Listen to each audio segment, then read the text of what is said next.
Hey, it's the good folks at Comics for Fun and Profit reminding you that nobody Patreons like we Patreon. So join us at C4FAP and go over to Patreon/Comics Fun Profit and sign up at a level of your choosing. There's various tiers with various goodies for you. Something that everyone gets at any level is you get to be a part of our Slack channel community, and you get early and ad-free access to all our episodes. But wait, there's more. So go over to Patreon/Comics Fun Profit and check out all we have to offer. We urge you, sign up today. Aloha! It's Jason from Hawaii. Welcome to a special edition of the Comics for Fun and Profit podcast. In this episode, I will be interviewing comic book creator and a friend of the podcast, Adriean Koleric. He is here to promote his latest Kickstarter, The Sitter #1. Now, please note that this is for mature readers. This campaign, when this interview is released, the campaign is live and will end on April 30th. Adriean, welcome back to the Comics for Fun and Profit podcast. How are you doing today? I'm good, and thank you very much for having me back. I really appreciate this. No, thank you very much. Now, listeners, I'm going to go over some of Adrian's work. Adrien, please feel free to correct me if I'm wrong. Okay. Um, now I know you've worked on The Revenge of the Spoon, Mm-hmm. um, Rad 83. Mm-hmm. I want to try to pronounce this as Sniffu Tales. SN. SNFU Tales. Okay, all right. Yeah. And then, of course, the my favorite, Trakovi from Scout Comics. That is Mm-hmm. great. I love that. And we'll talk a little bit more about it at the end of the towards the end of the interview. Adrien, is there anything that I missed, or is there anything that you want listeners to check out? I think that is it right now. Yes. Hmm. So yeah, we're just focusing on the Sitter Kickstarter, Hmm. and then that's going to kind of be my life up until April 30th, and then hopefully it gets funded, and then I can do my fulfillments after that, and then I can quickly move on to the next book. Oh, that'd be nice. Okay. Now, listeners, I want to thank Adrien. He reached out to us. He asked us, Comics for Fun and Profit, to interview him. And also, Adrien, thank you very much for the advanced reading copy. Yeah, yeah. No, no. Thank you for taking your time to Thank read you. it. Okay, so where can listeners follow you on social media? So basically, all platforms just at Adrian Koleric. So Hmm. it's Adriean Koleric, all one word. Okay, all right. Now, let's just jump right in. Adrien, what is the story about? So basically, the story starts off with our main protagonist is Finn, and it starts off a 14-year-old Finn has his dad basically leave him and his mom. The same day that his father leaves them, a 1,000-foot giant appears in the river valley the Hmm. exact same day. And while the whole city has kind of some become enamored with this giant, um, everyone's in love with it except for Yes. Finn, because for Finn, this is like a reminder of what is basically the worst day of his life. Hmm. And so basically the story carries on into into him in his middle age, and Hmm. like the sitter is still prevalent within like the cityscape. It's still celebrated, and it's still basically a thorn in his side. It's just Hmm. it's a weight that he's just carried out throughout his life, and it's kind of preventing him from moving on, preventing him from furthering his life, from doing Hmm. things that he should be doing. And then one day he just decides the best way to rectify this is just to burn it to the ground, and Hmm. that's where he's potentially leading up to.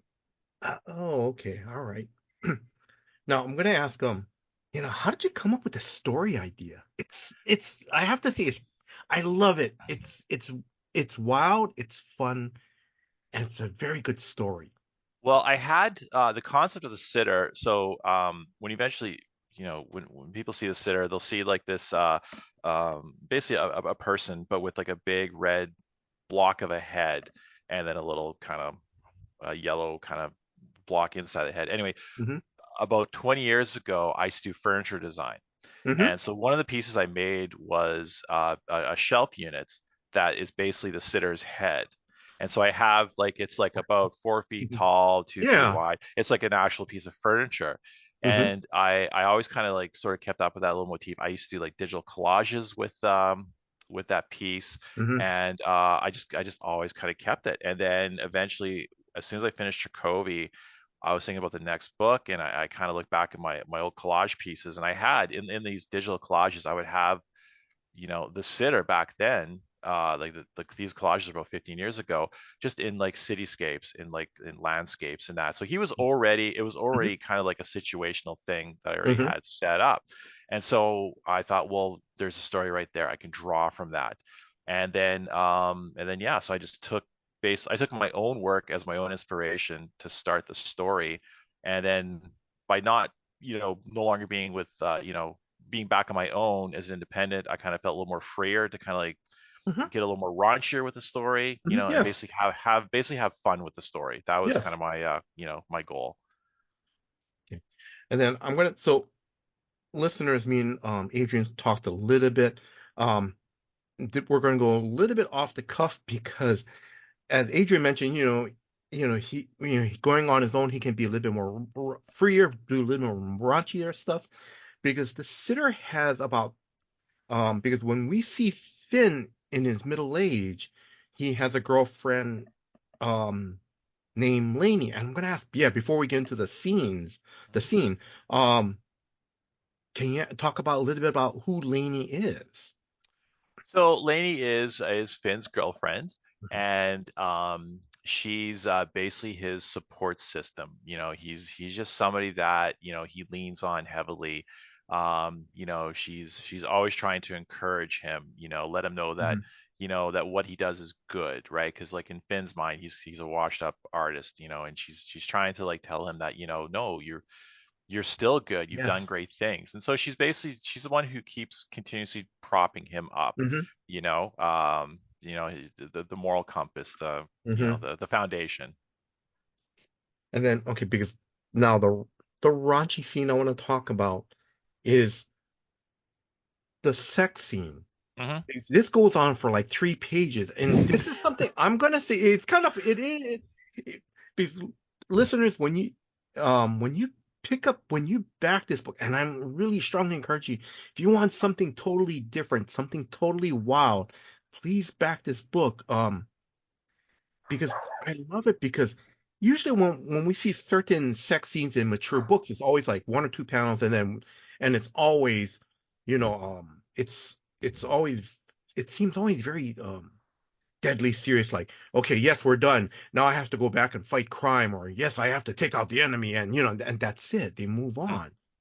But your sex scene, it's wild, it's fun, and also at the same time like you said, we find out who Lainey is. Like you said, Hmm. Lainey is like Finn's moral compass. Hmm. Because because the sex scene is not just a fun and naughty scene, but it's two people that's truly vulnerable at that moment. Hmm. Hmm. Everything is off, you know, the gut is hanging out and everything, all bumps and bruises and warts and everything is being revealed. Hmm. Yeah. Yeah. I Yeah. just wanted something little, just something realistic, I guess. Yes. And also I wanted to, I kind of sort of drew a bit from, I don't know, you ever see Bridesmaids? No, I haven't, not yet. Okay, so in the movie starts off with basically just a really awkward sex scene between Kristen Wiig and John Hamm, and Uh-huh. it was just the funniest way to start off a movie. Just Yes. right away you get the viewer in an awkward position, Hmm. and then you put the main characters like in a vulnerable state. Hmm. Like you get like you're sitting within an intimate moment with those characters, right? So you have like this sort of like this personal connection right off the bat. You've seen them Yes. naked, right? Yes. And then from that point on, you kind of sort of have a bit more of a, I don't know, like again, a personal connection with that character. And it's plus too, it's like I used to always like, talking with the like, other friends in the community and all that. I used to kind of joke about, I've always tried to stay away from raunchy stuff, from Hmm. nudity and things like that. And we used to like, make fun of like, some of these Kickstarters, that had a lot of nudity, they would make like $500,000. You know what I mean? Yeah. Like it was just, and so I was kind of making a bit of a crack about that as well. But I think it's more so I just wanted just something grittier. I just wanted a good gritty story, and I also want something that I want a story that was completely separated from Trakovi. There is some Hmm. Trakovi. There is some Trakovi tie-ins in this book. There's a lot of Easter eggs in there, Okay. and so the plan is to eventually have those two universes kind of cross over. But yeah, I just wanted something just to kind of set it apart, and Hmm. and maybe try to like cater to a different readership. Yes. Hmm. You know. Yes. Um, but like I said, but I love how you just plop us in the moment where this is where who Finn is. Hmm. In this vulnerable state, we're connected with him. He talks about, his worries, his fears, Yeah. you know, about where is his life going to be. He's like, because he mentions that, hey, I'm almost 50, Hmm. you know, Hmm. and then all of a sudden, then he starts talking about, yeah, I still own a comic book store. And then it's like, oh, wait, this is pretty, this guy sounds pretty cool now, Hmm. Yeah.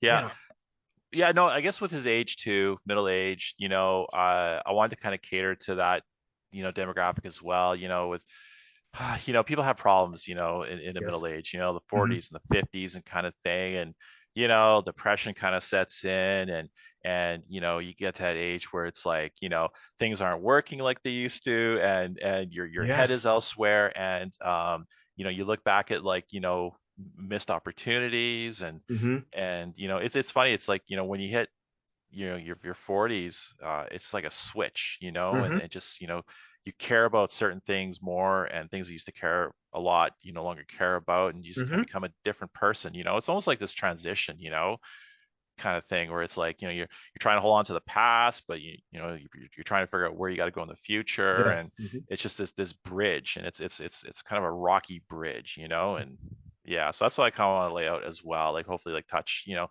get a little personal with a few people, and It's great.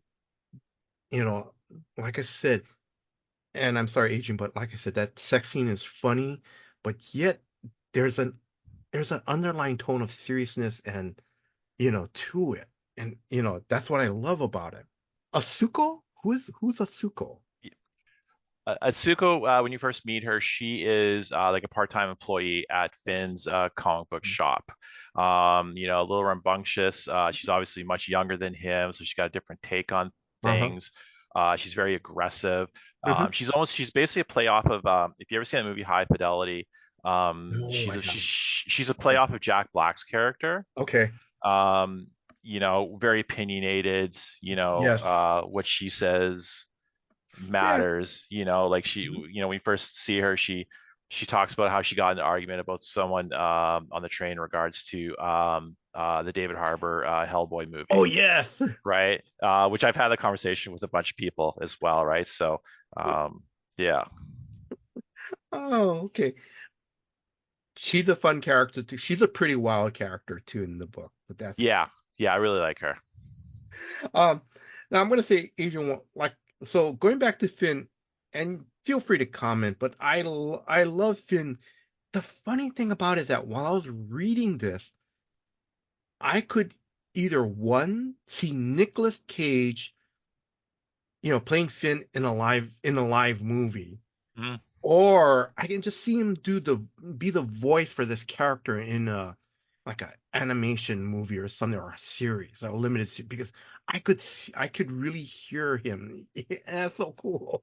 It's so funny when you mentioned that in your email. I didn't think of it until then. I'm like, he's right, especially the animation bit. Because originally in my head, like as I was going, whenever I draw a character, whatever, I always try to like kind of think about, you try dreaming about casting, right? Yes. And so I had Adam Driver in my head, Oh, okay, yeah. right? Just the nose and just the face and that, Mhm. and even Adrian Brody as well, right? Because he kind of had those features Yeah. as well.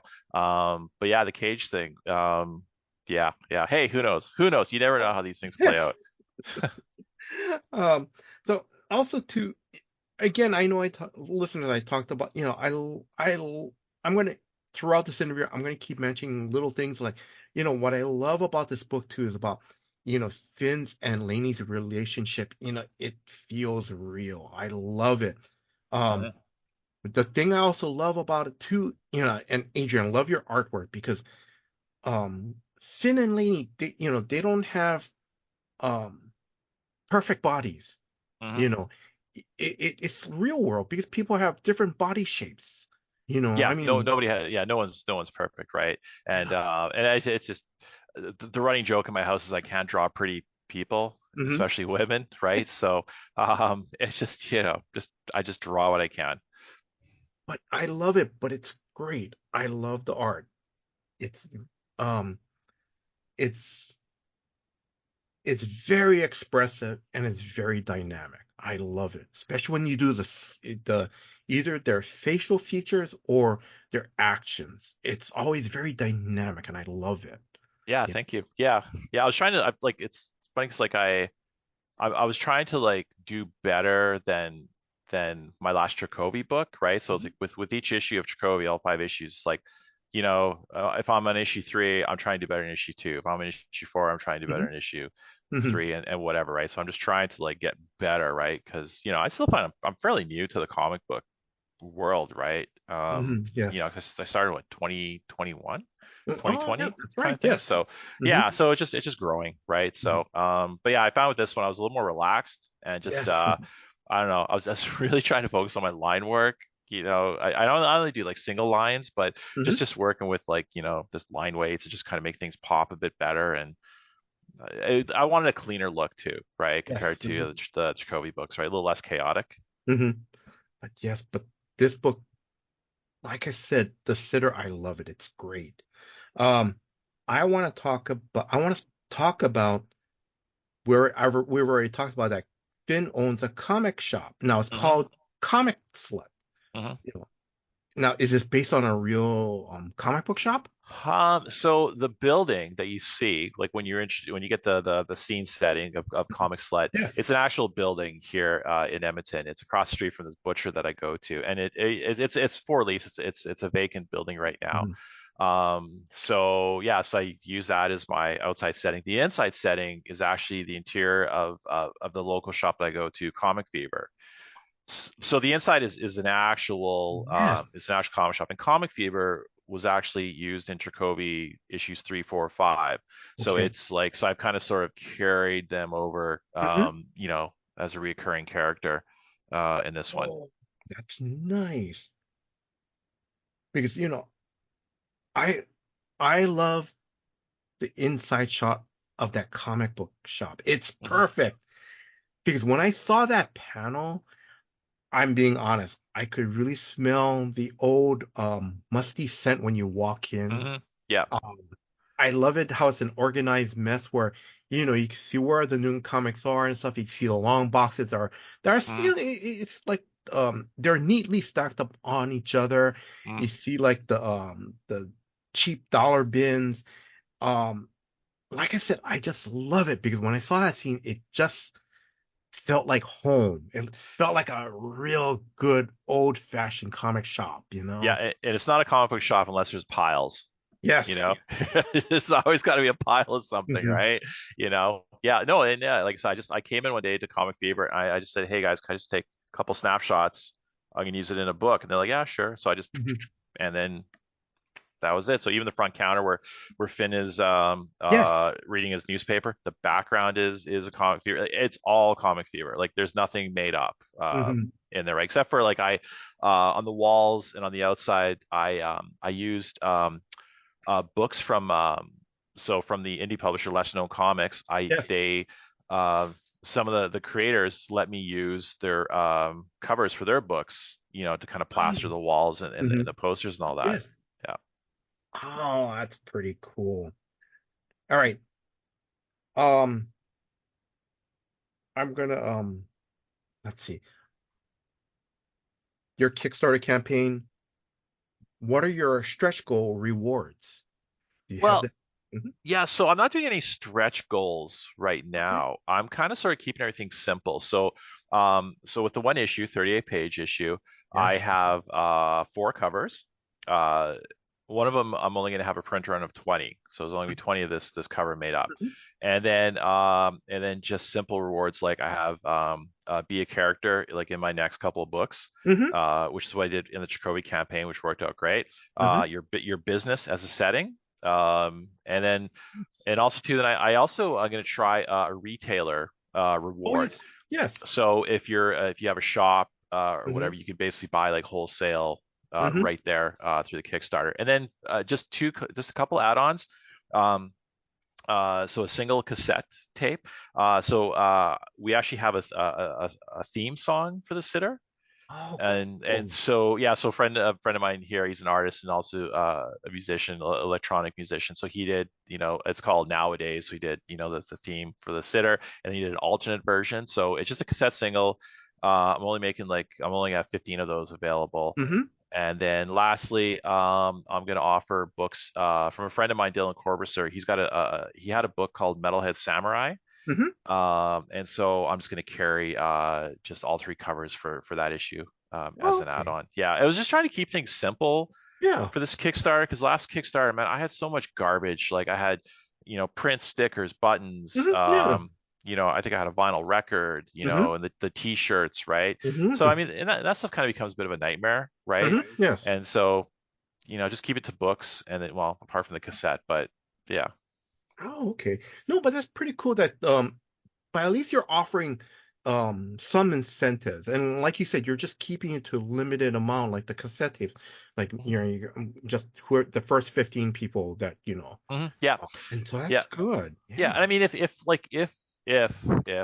the campaign does extremely well, and Mhm. if I find there's a lot of backers and the money starts whatever, Yeah. then I can throw something in, right? Like maybe like everyone will get a T-shirt, right? You know what I Hmm. mean? Like Yeah. so that I'm gonna kind of treat this a little more fluid and just kind of go with it as it Hmm. goes. But yeah, like I said, I just want to keep it simple because I don't know Hmm. about you, but it's like whenever I hit Kickstarters, I I don't if there's a lot of information, Yeah. a lot of rewards, a lot of where Yeah. it's overload for me, and I find Hmm. sometimes I just like I got to turn it off, right? Hmm. Yes. Hmm. So we'll see how this goes. Hopefully I can kind of keep things Yeah. mellow.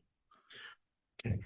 But but I also understand too, because I'm gonna say because there's somewhere it's because when I see some kicks, and it also depends to which Kickstarter too, because Hmm. there's a lot of stuff I'm kind of going, I just want the book.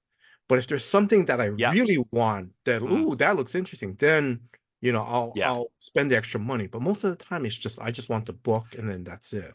I'm that Yeah. way too, right? I'll right away. I'll just kind of scroll through awards. I'm like, yeah, just show me the physical copy. I just want the Yeah. physical copy. That's all I want, right? Yeah. And as long as the shipping isn't astronomically high, Yes. Yeah. that's the big thing too, right? Yes. Yeah, so I'm keeping it low. Like I think, That's and I'm telling people it's like the prices are all in Canadian dollars, right? mm-hmm. So as you know, for you US guys, right, it'll be a lot, whatever, right? So like the Mm-hmm. books are $12 Canadian. So I'd be closer to like probably like just over $10 for you guys, and then shipping to the US would be like $15 Canadian, Mm-hmm. right? So That's right. Yeah. that's the one nice thing about just being the main person on the book, right? Apart from Mm-hmm. the editor and variant cover artists, is I can keep prices low and just Because yeah. get books into people's hands, right? Yes. But that's yeah, because that's the other thing also to factor in is the shipping too. That kind Shipping's of huge, yeah. And so yeah. if you can keep that low and keep everything low, then you got a good shot, right? Mm-hmm. Yes. Okay. So I love this first issue. Adrian, as I told you before we started the interview, that this is it's a lot of fun. There's a lot of energy to it, and and I love your art style. Again, the facial expressions are very expressive, and their body language, whatever some of the actions that they do, is very expressive, and I love it. And the other thing I also love about this first issue is that not it that the colors and also the art, it brings the characters to life. It's some I just like I said, I'm just trying to find the right words to describe reading this first issue. It's just there's so much energy, and I just love it. Um, Thank you. now, um, that's all I'm going to. Now, listeners, this is all I'm going to say about this book because I don't want to spoil it for everyone. And I told Adrian I don't want to spoil anything. Now, but I'm also going to say I can't, but at the end of this issue, I cannot wait for issue 2. I'm going to ask you, how many issues do you have planned for this series? 3. Oh, good. Yeah, I definitely want to do 3. So it's funny because like I kind of sort of I told myself like I'm not going to bother with the publisher, right? I'll just kind of do whatever. So, but as soon as I Yes. finish the book and put it together, and when I pass it around to some people for response and all that, and generally it's been a very very very positive response, kind of like coming Hmm. back to me. I'm like I'm going to just submit. I'm going to submit it, and I'm going to submit just to the people that are my goals, right? So I submit Hmm. it to Image, I submit Hmm. it to Dark Yes. Horse, and I submit it to Mad Cave. Hmm. So just those 3. Yes. Because I thought, Image would be like my end game. That's the one I Hmm. just want to kind of get at the end of my, or at some point. And so when you do your submittal, you have to kind of lay out what you want to do Hmm. with the book, and I just like I'm like 3 issues, right? Yeah. Hmm. Yeah, because I find 5 issues, which I did for Jacoby, it's great if you really want to flesh a story out. But that's a lot. That's you're really asking a reader to really hang on, Hmm. Yes. because most people drop off after issue 1. I don't know about you, but I know for me, sometimes I'm like done after issue 2, right? Hmm. And so if you keep a tidy 3 issues, beginning, middle, end, Oh, hopefully you can kind of yes. like, hang on. Hmm. Yes. That is so cool. I mean, it's so cool that you have this game plan, Hmm. already. You know already how much this is going to go, and you're just going to stick with it.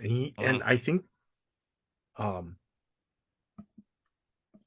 that's great. It's just you have a clear vision of, of, how many issues this story is going to be.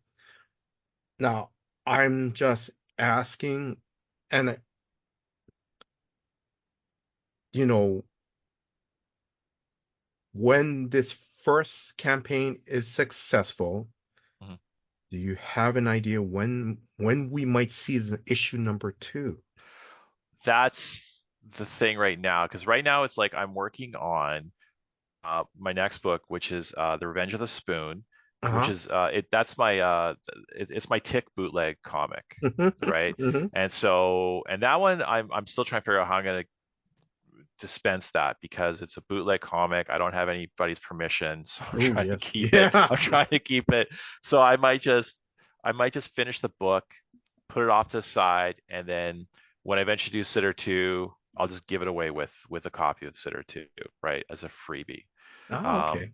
But the Sitter 2, it's I probably won't start it probably for another year. Oh, Because I okay. gotta get through the Revenge of the Spoon, and I have another book that I'm kind of contemplating right now, Hmm. and then um, yeah, yeah, it's funny. It's really hard to schedule, right? Because a lot of times you just kind of you kind of go where your head's at, Hmm. like, Yes. and yeah. Yeah. So No. I mean, but hopefully, but if theoretically this does get picked up, right, Hmm. by any of those 3 that I mentioned, then everything changes, and then my Yes. full focus will go right on to the into the 3 Hmm. issues, right? Which would be good because with either of those 3, I think they have pretty good release schedules. It might be every other month or something that Hmm. issues will come out, so it'll be bang, bang, bang, and then people will still have the story, in their Yes. head. So we'll see. I mean, everything's so like, we don't, I don't know. No, but again, I think what's really good is that, again, you have a game plan already for the sitter, Mhm. and then that's where you can, at least you have, yeah, you have an idea of how many issues, and then from there you can play around with, okay, if someone picks this up, okay, then we can do this.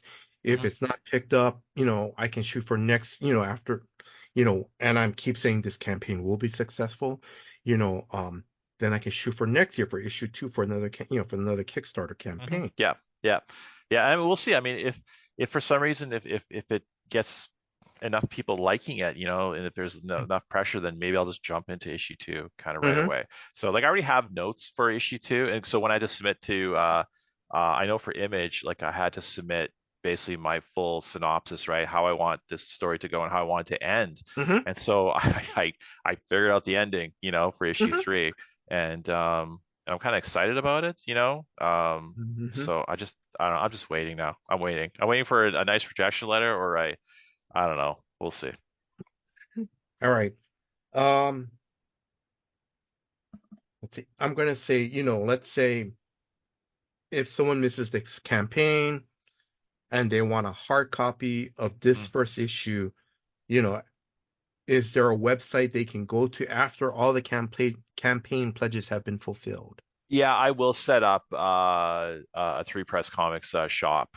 Oh, okay, yeah. So I think it's like threepresscomics.com, and it's Mhm, three the number three. So mhm. all one word, Three Press Comics. So I will set up an online shop, and then I'm gonna be doing like like shows and stuff like Yes. that, Mhm, right? yes. So I will be tabling, and then I'll have physical copies there as well. Mhm. I'm this is off the cuff question, and it's okay if you don't want to talk about it. Mhm. You want to talk about Three Press Comics?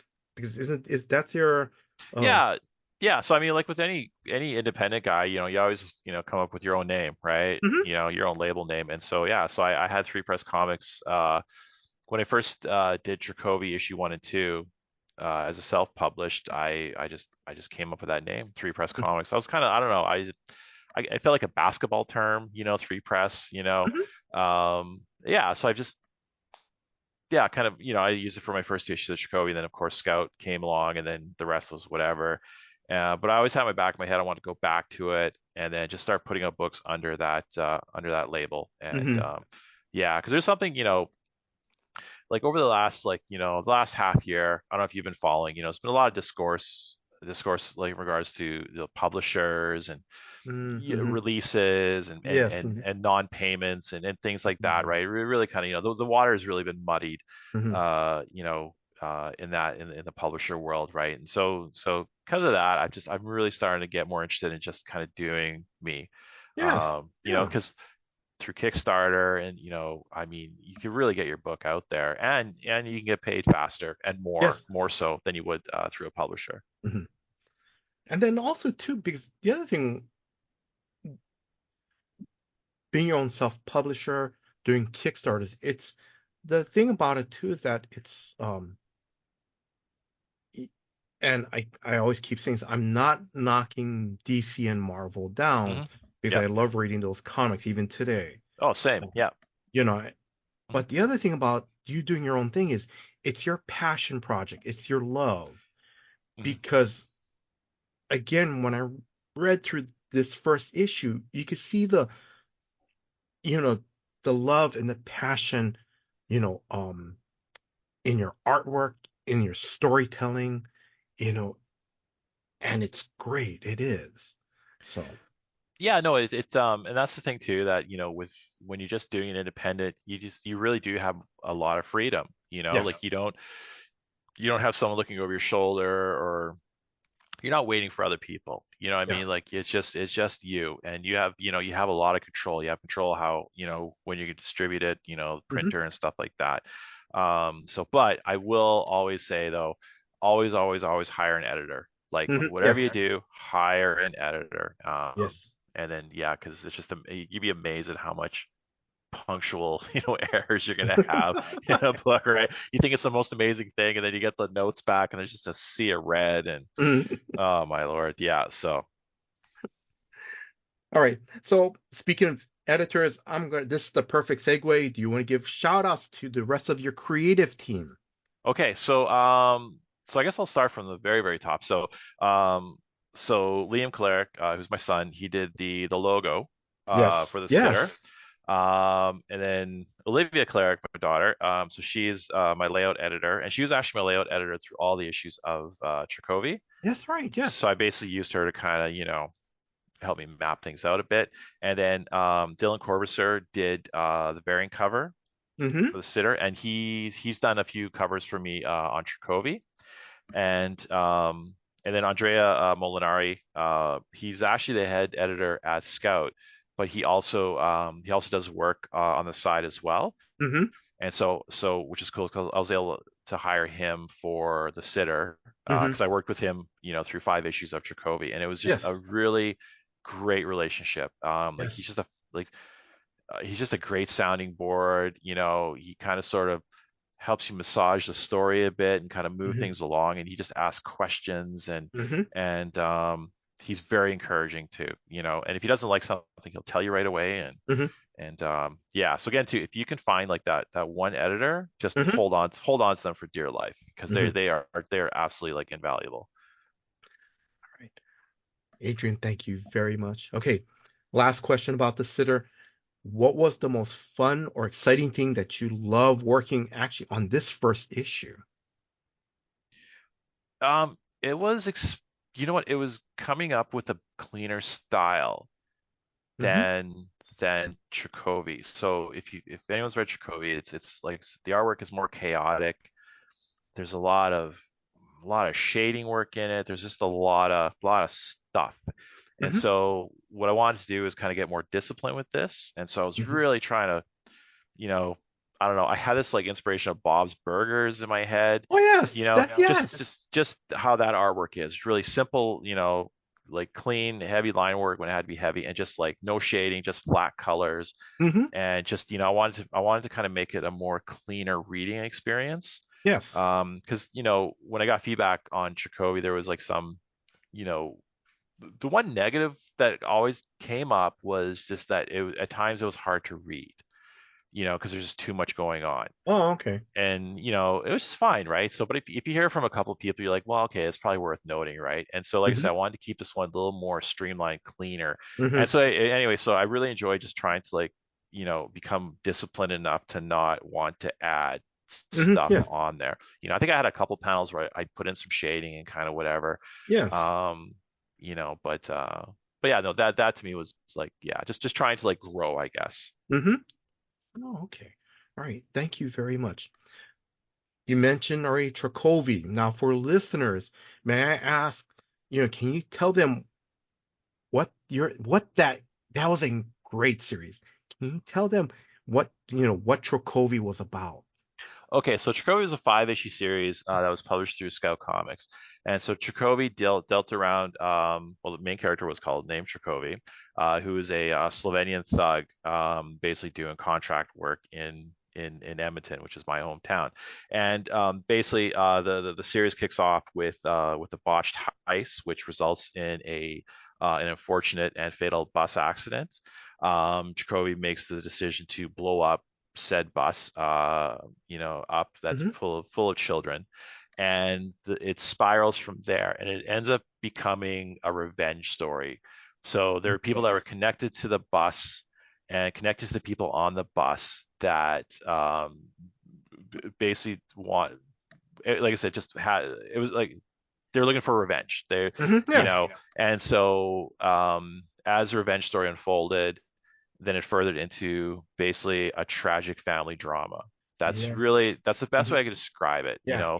Um, I mean, a lot of times people call it like, they say they refer to it as a superhero book, which is not. And I kind of Hmm. like, I just put them in costumes. I thought it was kind of funny, guys in costumes, but not really do anything heroic kind of thing. Hmm. Um, but yeah, it's just a tragic family drama, and that by the end of the book, you just don't know who to cheer for. Really, everybody has a valiant argument for what they've done, Yes. and it's up to you to decide who is right and who is not. And I have to say, and listeners,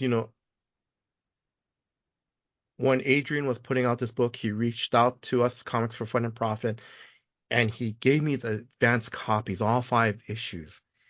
And yes, it is a tragic family story, and it's it's well told. I love it because it slowly unraveled what was going on, Mhm. and like I said, it's great. What were some of the readers' reactions to it? Because I know on Twitter there are a couple people that they said they loved the book.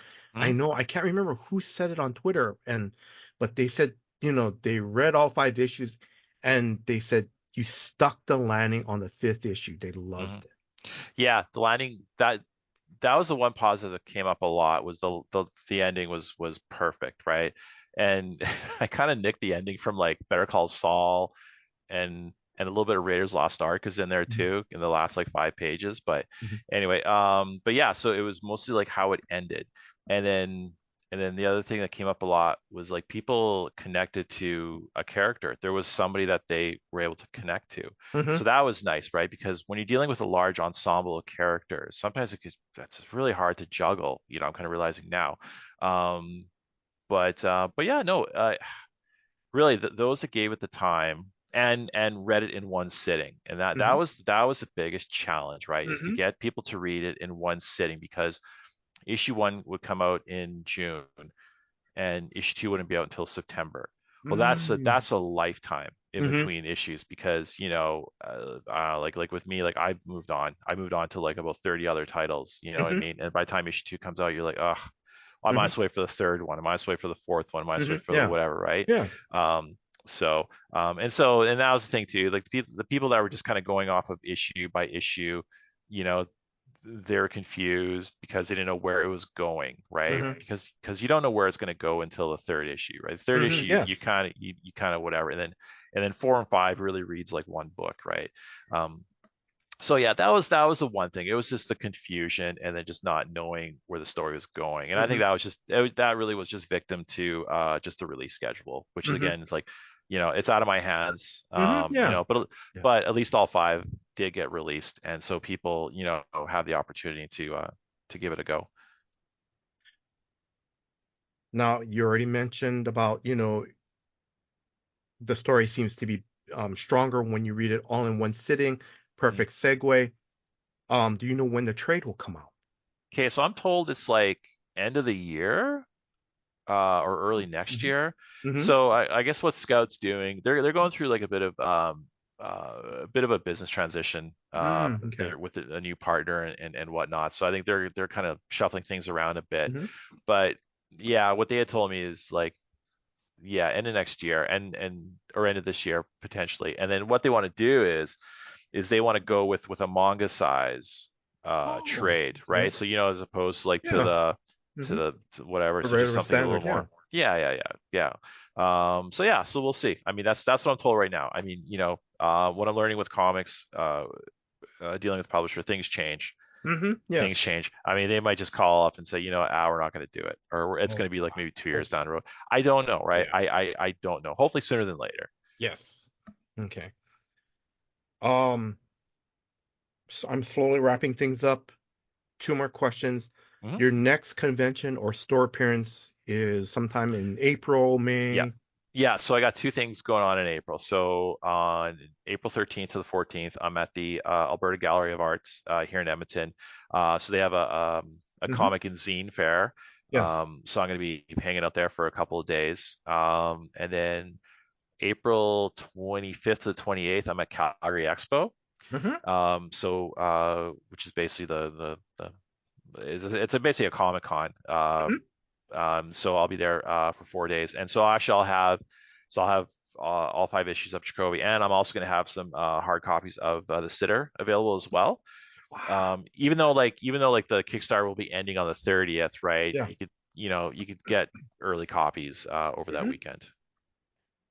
It's gonna be nice because, but you know what's kind of nice about it is that you'll have some copies, hard copies of the sitter, and Mhm. it's just enough. It's kind of like giving little morsel treats to comic book readers.